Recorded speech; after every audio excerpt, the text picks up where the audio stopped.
Hello twelfth आज physics में third chapter विद्युत धारा में हम विभव मापी की सहायता से किन्हीं दो सेलों के मध्य विद्युत भाग बलों की तुलना करेंगे निम्नांकित बिंदुओं के आधार पर।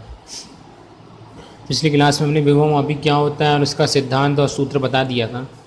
ये विभव मापी क्या है और ये कैसे कार्य करता है। यदि किसी का हमें विद्युत भाग बल या विभवांतर निकालना है तो हम विभव मापी की सहायता से उसको निकाल सकते हैं।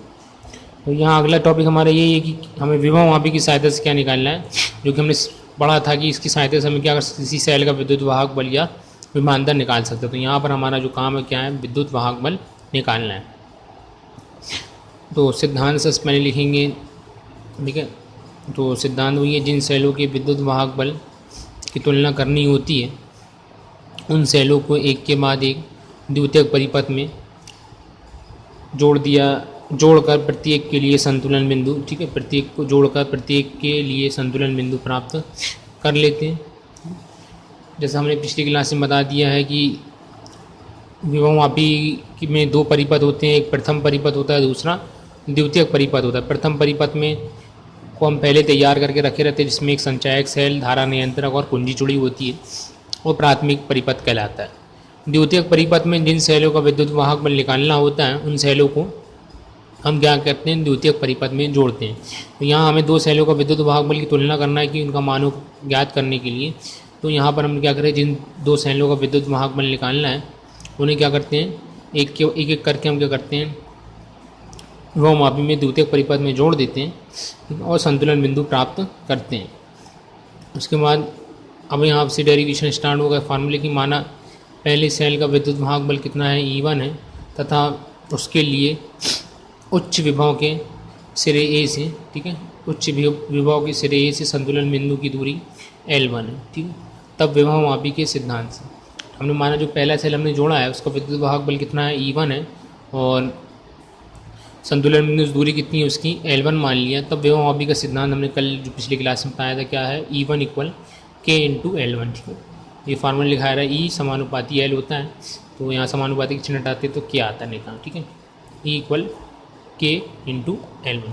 वहाँ V था, ठीक है, वहाँ V था। पिछले विभव मापी का जो सिद्धांत लिखाया तो उसमें V = KL था। अब तो वहाँ विभवांतर निकाल रहे थे, यहाँ पर क्या निकालना है, विद्युत वाहक बल, इसलिए इसको यहाँ E से प्रदर्शित कर रहे हैं। दूसरे सेल पे आते हैं तो माना दूसरे सेल के लिए विद्युत वाहक बल E2 तथा संतुलन बिंदु की दूरी कितनी है, L2 हो। तो विभव मापी के सिद्धांत से तो कितना आएगा, ये सेम फार्मूला लगेगा, E2 = K × L2। समीकरण 1 और 2 का भाग कर देंगे तो E1/E2 = K L1/K L2, K से K कैंसिल हो जाएगा, E1/E2 = L1/L2। ये आपका क्या गया सिद्धांत सूत्र आ गया। यदि हमें दो सेलों के विद्युत वाहक बलों की तुलना करनी है तो हमें क्या होगा, दोनों के संतुलन बिंदु की दूरी निकालना है। कि जब पहला सेल को हम कनेक्ट करेंगे और उसके बाद विभव मापी में चौकी की सहायता से टच करके वो बिंदु ज्ञात करेंगे जहाँ पर धारा मापी में विभव कोई भी धारा प्रवाहित ना हो, संतुलन की स्थिति में दूरी ज्ञात करेंगे पहले सेल की, इसी तरह दूसरे सेल की निकालेंगे। तो अगर हम L1 और L2 पता हो जाए तो हम दोनों सेलों के विद्युत वाहक बल की तुलना कर सकते हैं। तो ये इसका सिद्धांत हो गया। अब इसमें डायग्राम जो कि पहले ही बनना था हमने बाद में बना दिया इसमें। तो ये जैसा हमने बताया था डायग्राम में, तो ये ए बी क्या है, विभव मापी है, ठीक है। इसको शॉर्ट में बनाते हैं डायग्राम में। इसके साथ एक संचायक सेल, कुंजी और धारा नियंत्रक आ रहा है, इसको जोड़ा जाता है, ठीक है। और ये तो प्राथमिक परिपथ में आता है। द्वितीयक परिपथ की बात करेंगे तो द्वितीयक परिपथ में जो दो सेल जोड़ना है उनको किस परिपथ में जोड़ेंगे, द्वितीयक परिपथ में जोड़ेंगे। ये E1 और E2 धन सिरा किससे, ए से जुड़ा है, और दूसरे सिरे में हमने क्या लगाया, कुंजी लगा दिया है। कुंजी का फिर इसमें वायर्स हम किसके जोड़ती हैं, धारा मापी से जोड़ती हैं, और धारा मापी का जो दूसरा सिरा है उसमें क्या लगाती है, हमने चौकी लगाती हैं, ठीक है। कैसे करेंगे इसको, जब इस वाले सेल का विद्युत वाहक बल हमें निकालना है, इस वाले सेल की कुंजी को बंद कर देंगे, इस वाले की कुंजी को चालू कर देंगे। चालू कर देंगे तो इस वाले सेल से क्या होगी, धारा प्रवाहित होने लगेगी, और हम क्या करेंगे, चौकी की सहायता से टच करके धारा मापी, विभव मापी में अपन वह बिंदु प्राप्त करेंगे जहाँ पे क्या हो, संतुलन बिंदु मिल जाए, ठीक है। तो जब संतुलन बिंदु में प्राप्त हो जाएगा, L1 का मान मिल जाएगा, तो इस वाले सेल को बंद कर देंगे। फिर इस वाले सेल पे आएंगे, इस वाले सेल को चालू करेंगे कुंजी से। फिर अब इस सेल के द्वारा इस परिपथ में धारा जाएगी, फिर हम चौकी की सहायता से तार को टच करके हम क्या करेंगे, संतुलन बिंदु प्राप्त कर लेंगे और फिर उसको हम L2 से प्रदर्शित करेंगे। इस तरीके से L1 और L2 का मान ज्ञात होने पर हम सेलों के विद्युत वाहक बलों की गणना कर सकते हैं। यहाँ पर डायग्राम में है C क्या है, संचायक सेल है, K1 K2 K3 जो कुंजी माने हमने, RH धारा नियंत्रक और भी जो है इसमें आप लिख सकते हैं। सावधानियों की बात करेंगे तो इसमें सावधानियाँ वही सावधानियाँ जो कि पीछे में थी कि परिपथ में धारा तभी प्रभावित करना चाहिए जब विक्षेप ज्ञात करना हो, जॉकी को तार पर नहीं रगड़ना चाहिए, सभी स्क्रू व पेच अच्छी तरीके से कसे होना चाहिए। तो ये पुराना था, ठीक है। तो ये एक बार अगर आप सावधानियाँ इसकी याद कर लेते हैं किसी की भी, तो वो सावधानियाँ सब में चलेंगी। अगला टॉपिक इसमें आते हैं। अगला टॉपिक हमारा क्या है, व्योममापी की सहायता से किसी सेल का आंतरिक प्रतिरोध निम्नांकित बिंदुओं के आधार पर ज्ञात करना है, ठीक है। सूत्र, सिद्धांत, नामांकित रेखाचित्र और सावधानी। अभी हमने सेलों का विद्युत वाहक बल ज्ञात किया था, अब क्या ज्ञात करना है हमें, किसी सेल का आंतरिक प्रतिरोध ज्ञात करना है। तो सूत्र सिद्धांत में आएंगे तो सबसे पहले हम क्या करेंगे, माना जो सेल हम लिए जिसका आंतरिक प्रतिरोध ज्ञात करना है, उस सेल का विद्युत वाहक बल कितना माना हमने, E है। आंतरिक प्रतिरोध क्या है, स्मॉल r है। जब इसे भाप परिपथ में जोड़ेंगे तो उसका प्रतिरोध कितना होगा, कैपिटल R के साथ जोड़ा जाता है तो विभवांतर कितना, उनके मध्य विभवांतर V विभवांतर उत्पन्न हो जाता है।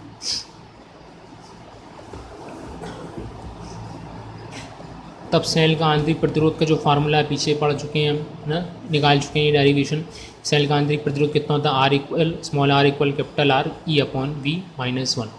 तो जब हम सारी वैल्यू लिख चुके हैं तो हमारा आंतरिक प्रतिरोध कितना होगा, ये हो जाएगा, ठीक है। फिर उसके बाद अगला माना सेल को किसमें, द्वितीयक परिपथ में जोड़ा, चूँकि इसका हमें जो भी ज्ञात करना होता है उसे किस परिपथ में जोड़ते हैं, द्वितीयक परिपथ में जोड़ा जाता है, जिससे उसका विद्युत वाहक बल व्योममापी के सिरे A से L1 दूरी पर संतुलित होता है, ठीक है। कि जब इसको विद्युत परिपथ में हम जोड़ देंगे तो क्या होगा, जो सेल का विद्युत वाहक बल है वो कहीं ना कहीं संतुलित हो जाएगा। कितनी दूरी पर संतुलित हो रहा, संतुलन बिंदु कितने मिला, में L1 मान लिए, संतुलन बिंदु L1 पर संतुलित होता है, तब व्योममापी के सिद्धांत से क्या होगा, E = K/L1।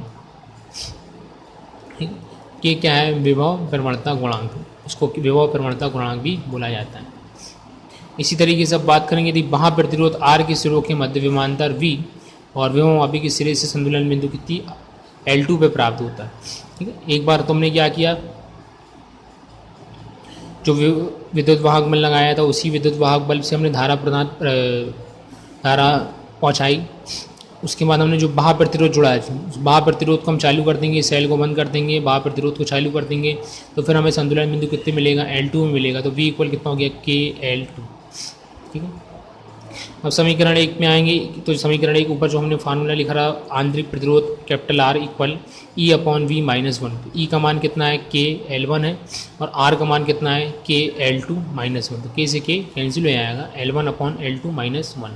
तो ये क्या हो गया, सेल का आंतरिक प्रतिरोध की गणना कैसे कर सकते हैं। डायग्राम पे आएंगे तो डायग्राम में देखिए AB फिर वही विभवांतर के लिए व्योममापी है, ये संचायक सेल जुड़ा है, कुंजी है और ये धारा। ये प्रथम प्राथमिक परिपथ है जो कि हर किसी में लगेगा। इस वाले पे आएंगे तो इस वाले में हमें क्या है, इस सेल का विद्युत वाहक बल निकालना है, तो इसको हमने क्या किया, द्वितीयक परिपथ में जोड़ दिया, एक रेजिस्टेंस बॉक्स भी जोड़ दिया, एक प्रतिरोध बॉक्स भी जोड़ दिया है, ठीक है। इसको भी हमने एक सिरा A से जोड़ दिया है, तो दोनों सिरों के बीच में हमने क्या लगाया है, धारामापी को लगा दिया है और इसमें एक जॉकी जोड़ दिया है। सेम कंडीशन रहेगी, जब पहली कंडीशन में इस वाले सेल से विद्युत वाहक बल निकालना है तो इसकी कुंजी को बंद कर देंगे, तो क्या होगा, हमें इस वाले सेल से इस परिपथ में धारा बहने लगेगी, जिससे हम संतुलन बिंदु L1 प्राप्त करेंगे।